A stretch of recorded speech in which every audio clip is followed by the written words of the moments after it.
Hi friends, Amer fort पहुँचे और light and sound show नहीं देखें हो ही नहीं सकता। हम आपको दिखाएंगे sound and light show Amer fort का। Please subscribe Travel Around India channel and press the bell icon for the new updates. Has descended upon us. You should consider this auspicious. We now have the blessings of our sun god, in whose name me and my ancestors are called Surya. We will abandon Dosa and make our new capital here, on these hills. I like this place. Besides, it's secure as well. And did you hear the greetings of the eagle overhead? What could be more auspicious than such an honorable welcome? Maharaj, this place is indeed known as the Chilka Tila, the hill abode of eagles. It belongs to the Meena tribe. No, Sarupji, no. It used to belong to them.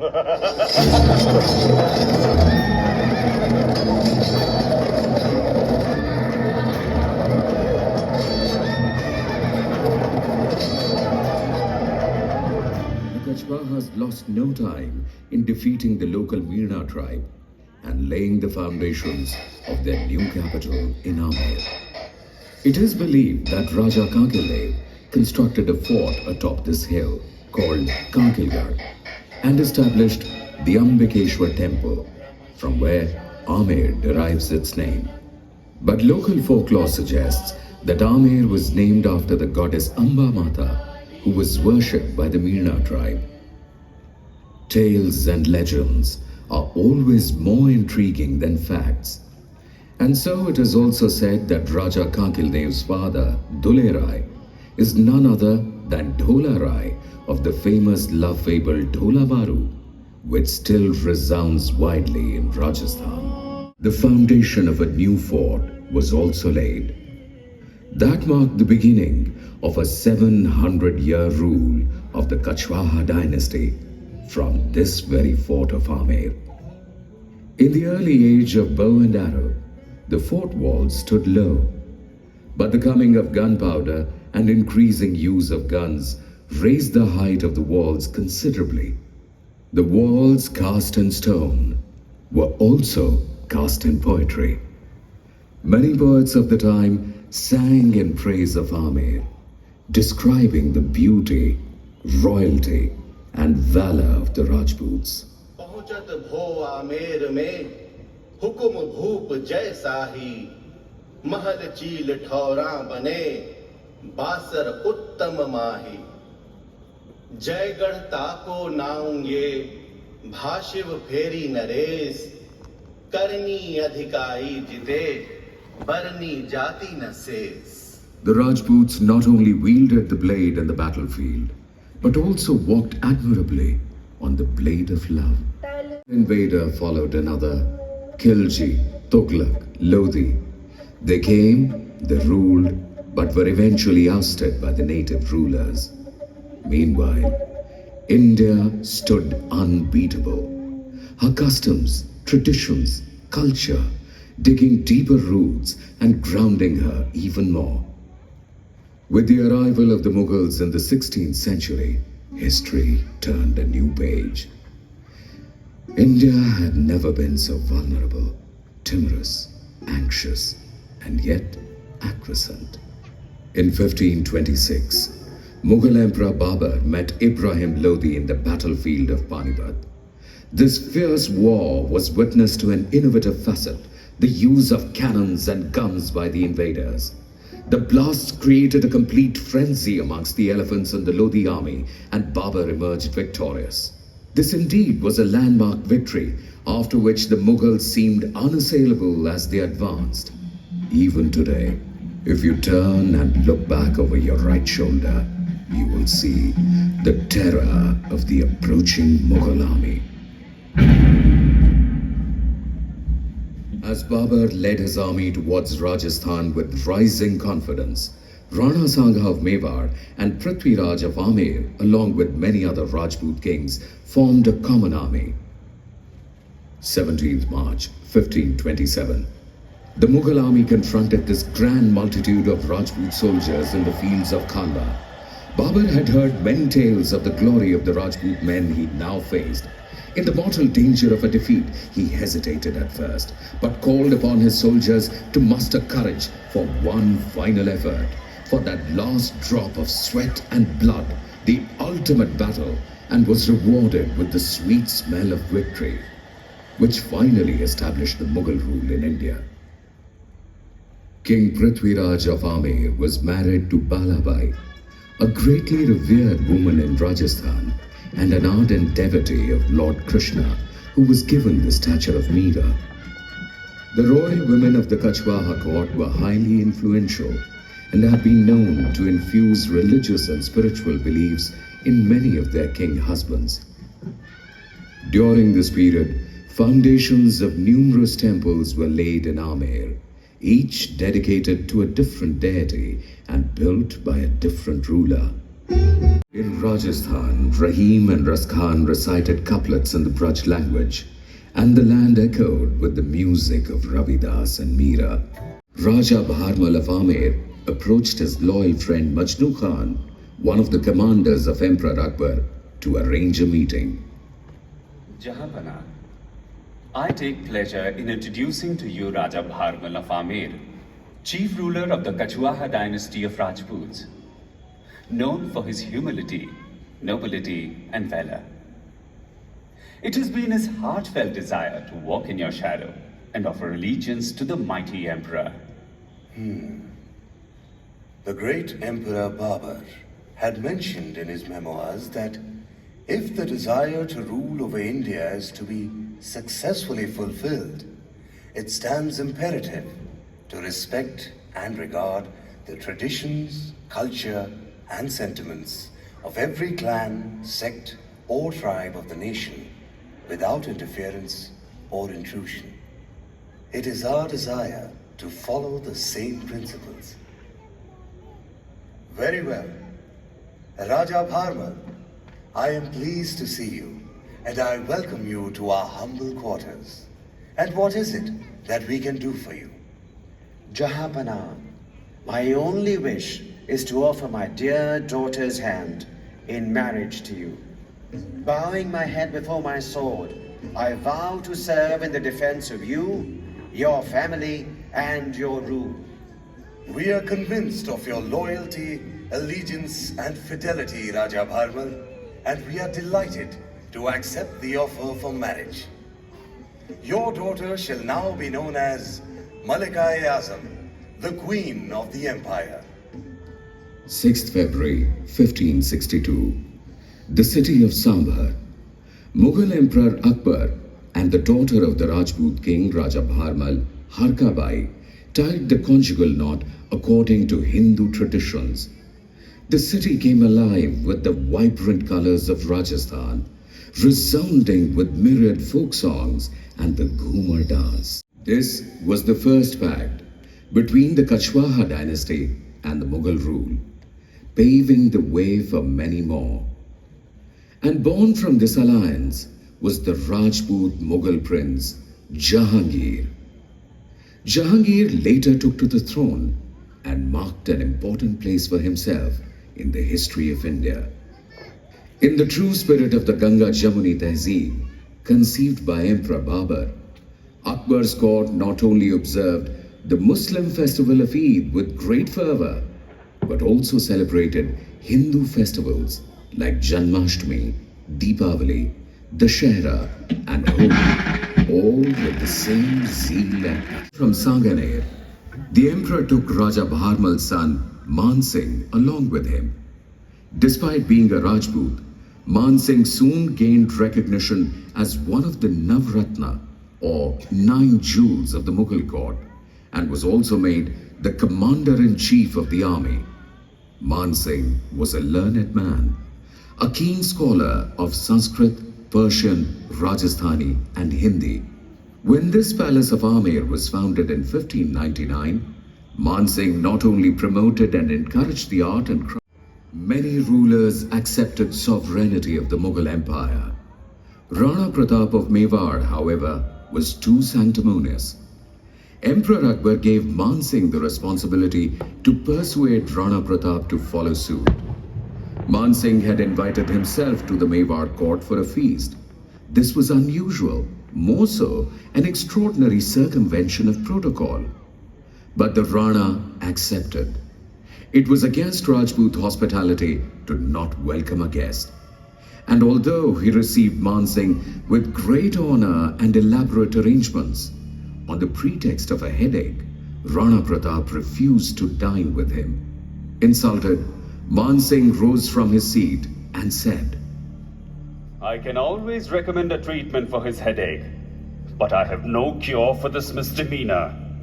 If he has forgotten how to respectfully welcome a guest into his house, he could have at least conducted the meal with honor. Rajputs have always been known to weave around idiosyncrasy. They may be quick to anger, but regard respect, pride, and honor as most definitive virtues. So Man Singh took a few grains of rice from his platter and, tying them within the folds of his turban, said, I do not wish to disrespect the god of victuals by leaving this food untouched. And yet, I do not wish to consume it. Hence, I clutch these grains to take back with me. I shall neither forget nor forgive the impertinence I have been shown today. Rana, I am bound by kinship on one hand and duty on the other. And on both accounts, my desire was only to settle matters without any carnage. But today's misconduct shall be remembered, Rana, and you will have to pay for this. You yourself will have to face me. Rana Pratap's reply was distinct and stern. Raja Man Singh, face I shall, but in the battlefield. Emperor Akbar's arrogance, Rana Pratap's pride, and Man Singh's duty. Consequence, the Battle of Haldighati in 1576. The commander-in-chief of the Mughal army was the Hindu ruler Man Singh, who came face to face with Hakim Khan Sur, a Muslim general of the Hindu state of Mewar. The armies were bold, the battle was fierce, and fortunes were being written in sand, first favoring one faction and, in the next instance, the other. Sensing the Mughal army's bid to surround and immobilize Rana Pratap, the Rajput army manipulated his escape on his loyal horse to a secure distance. Pratap lost all territory, and yet won in the face of defeat, for he had not been captured. Wherever there were cries of discontent and revolts in the Mughal Empire, Akbar would commission Man Singh to lead the Mughal army to suppress these uprisings. Yusuf Chagatai, along with many other tribe leaders, mutinied against the mighty empire. But Man Singh was able to overpower them, hoisting the Mughal flag even higher. On one such mission, Man Singh's army was trekking through the frigid mountains in the north, en route to Kabul and Kandahar, and River Indus near Attock was swelling with icy rapids. Some soldiers hesitated, believing that crossing the river into foreign land would result in inauspicious fate. Man Singh came to the front and recited a couplet. All land belongs to one deity. Where is the hindrance in that? But they who have hindrance in their souls are hindered. Sawai bhumi ko baan ki, ya main atak kaha, jaake man mein atak hai, soi atak raha. All apprehensions disappeared, and the soldiers leapt across the raging river on their horses.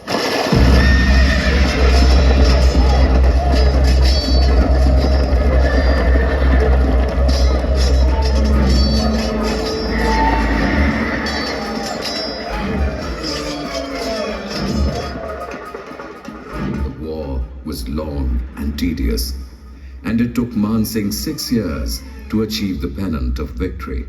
At the end of the battle, Manohar Das, the chief of Samod, took the flags of the 5 defeated rebel clans and placed them in Man Singh's hands. Combining the colors of these 5 flags, red, white, yellow, green and blue, Man Singh established the flag of Amer.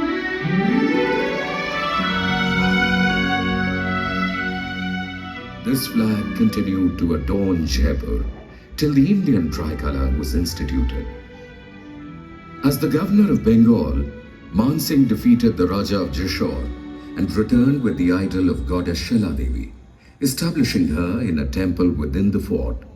She was worshipped with great reverence in the royal family, and even today, people from across the country throng here to pay their respects. After Man Singh, Mirza Raja Jai Singh succeeded the throne of Amer at the mere age of 10. He kept alive the embers of the Kachwaha dynasty. He constructed the famous Diwan-e-Am court with expert and skilled craftsmanship, perfectly blending Hindu and Islamic architecture, decorated with unmatched ornate carvings. Even today, it stands as an evidence of consummate pride, honor, and reverence of the Kachwaha dynasty. The court not only echoed the sounds of proficient administration, but one would also often hear couplets recited by the famous poet Bihari Lal. And for each couplet presented in the court, he would receive a piece of gold. The rose, your highness, is not yet in bloom. It has neither honey nor pollen. If just a bud makes a king forget himself, what will happen when the rose blossoms?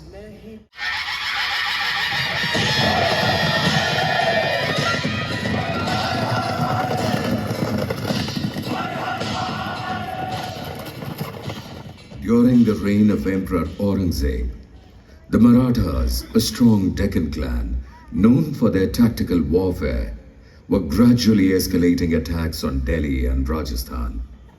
When Aurangzeb's army failed to capture the Maratha warrior Shivaji, the emperor commissioned Mirza Raja Jai Singh to engage him.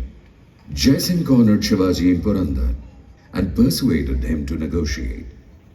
An alliance was drawn between Shivaji and the Mughals, wherein many forts and constituencies were distributed amongst them, and it was also agreed that the Maratha warrior would soon be presented in court before Emperor Aurangzeb. Mirza Raja Jai Singh was unable to attend the court, but gave charge to his son Ram Singh to ensure the comfort, safety, and dignity of Shivaji, and also requested Aurangzeb to honor this promise with stately magnitude. When Shivaji came into the Mughal court, he was slapped with a meager rank much lower than his contemporaries. He was enraged by this insult, and facing the entire court, he addressed Mirza Raja Jai Singh's son, Ram Singh. Your father gave me his word that I would be shown full respect and deference in this court. Is this Rajput honor? Is this Mughal honor? My workers and servants get a mansab of 5,000, and that is what has been granted to me. I have been deemed even below the likes of your Jaswant Singh, whom I have repeatedly defeated in the battlefield. Shivaji was infuriated, livid. Aurangzeb asked Ram Singh, What's the matter, Ram Singh? What complaints does he bring? Jahanpana, please do not bother yourself with these trivial matters. The Maratha king is used to different customs. He is not familiar with the ways of our court. Take him with you and see that he is taken care of. Ram Singh tried to plead with Shivaji, but he was adamant. Despondent with the consequences, many courtiers carried complaints against him to the emperor. It eventually became an open secret that Shivaji would be sentenced to death. When Ram Singh heard the news, he was reminded of his father's promise. He facilitated Shivaji's escape to Agra, who roamed through thick jungles disguised as an innocent saint. 12th September 1666. On reaching the fort of Raigad, Shivaji's mother Jijabai celebrated the arrival of her son by declaring his coronation. The fort of Raigad exploded with song, dance, and merriment. Aurangzeb suspected the hand of Mirza Raja Jai Singh in Shivaji's escape from prison, but he had to suppress his anger. for it was of utmost importance to maintain jovial relations with Amer. And therefore, when in 1700 Mirza Raja Jai Singh's grandson, Jai Singh II, took the throne at the mere age of 12, the Mughal emperor bestowed upon him the title of Raja, along with other territorial and financial privileges.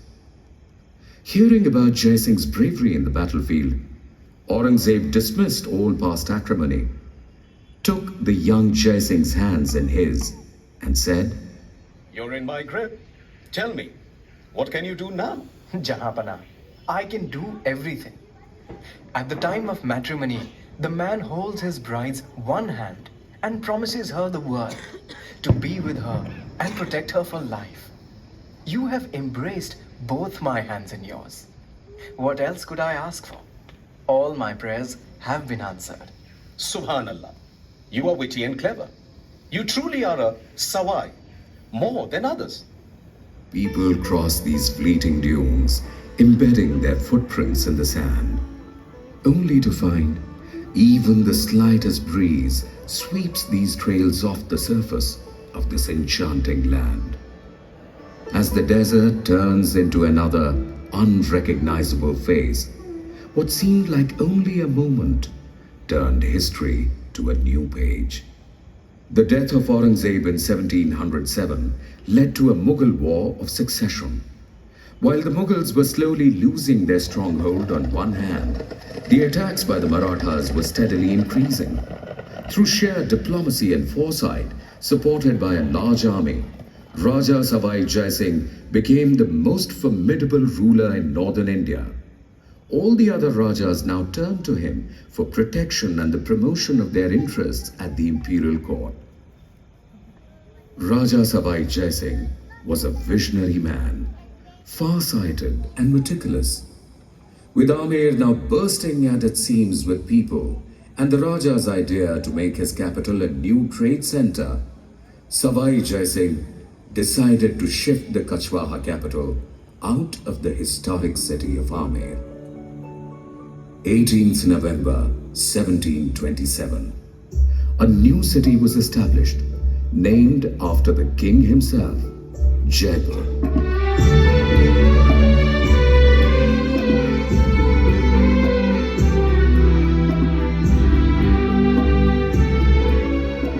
With his far-sightedness and scrupulous thoughts, he made the first planned city of India, designed on a grid system. Till date, it stands with pride and honor as one of the most important sites in North India and one of its three great jewels. Sawai Jai Singh was the first Hindu ruler in centuries to perform ancient Vedic ceremonies, promote Sanskrit learning, and initiate reforms in the Hindu society, such as the abolition of sati. It was at Jai Singh's insistence that many taxes, especially those levied on Hindus by Mughals, were abolished. In 1719, a noisy discussion in the court of Mughal Emperor Muhammad Shah Rangila prompted Raja Sawai Jai Singh to ponder on the subject of astronomy. Greatly influenced by ancient Indian sciences as well as developments in the Western world, he invited many scholars to India, from whom he learnt and honed his own skills in mathematics and astronomy. He built 5 astronomical observatories across North India, in Delhi, Jaipur, Ujjain, Varanasi and Mathura, which are today popularly known as Jantar Mantar. It is surprising that in the midst of local wars, foreign invasions and consequent turmoil, Sawai Jai Singh found the time and energy to build astronomical observatories. It would not be out of context to say that 300 years ago, Raja Sawai Jai Singh laid the foundations of a modern India. Pandit Jawaharlal Nehru wrote about him in The Discovery of India. Jai Singh would have been a remarkable man anywhere and at any time. The fact that he rose and functioned as a scientist in the typically feudal milieu of Rajputana, and during one of the darkest periods of Indian history, when disruption and war and tumults filled the scene, is very significant. With the establishment of the new capital at Jaipur, Amer's splendor and grandeur began to wane. Finally, after 600 years, did she get the chance to lay back in repose. But the constant attacks by the Marathas would jolt and wake her from deep sleep. The royal treasures were no longer safe. The Kachwaha fortune was not only threatened by foreign invaders, but there were many conniving minds here as well. Raja Sawai Jai Singh needed a new fort to keep the state's wealth secure.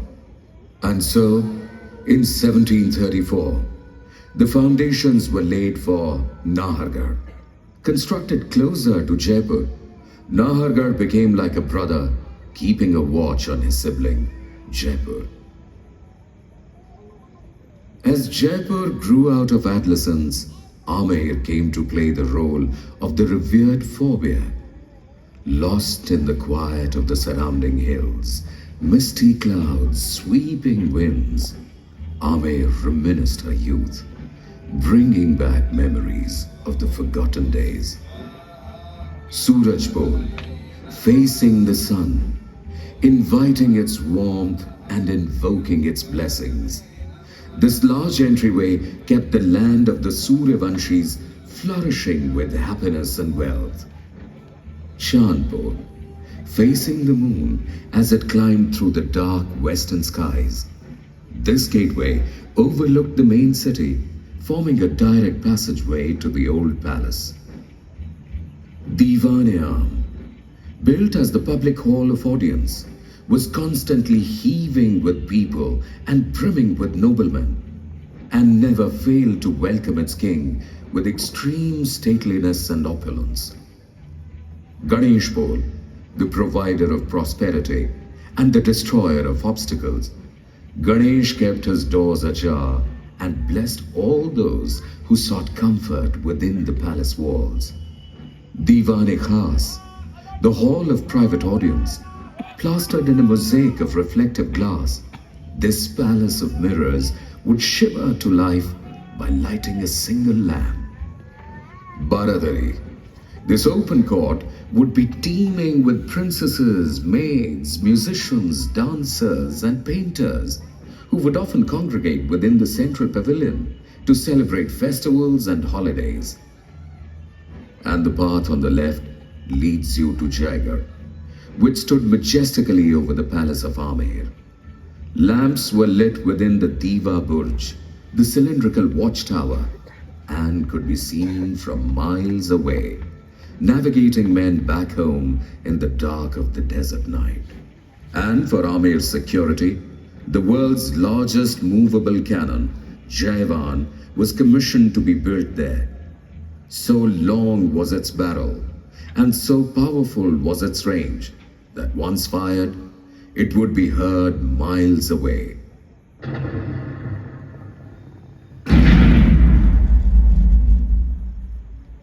Holding on to past culture, tradition, and customs, Amer was fading into a stupor.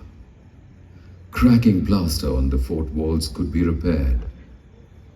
But as one government gave way to another, the loneliness Amer felt was never realized. The temples thrived with prayers and processions, but the Kachwaha royalty limited itself only to the new bounds it had created, Jaipur. 2 centuries went by. Jaipur was witness to everything: the British rule, the fight for independence, even freedom. But Amer was still standing afar, watching Jaipur like a distant relative, and she wept unspoken tears within. How long could this melancholy remain unnoticed? Eventually, India claimed her autonomy. She was free and independent. But Amer still waited in the hope that someone would remember her too. And she was Please remembered. subscribe Travel Around India channel 1954. and press the bell icon for the Amer's new doors update. were finally thrown ajar for the public.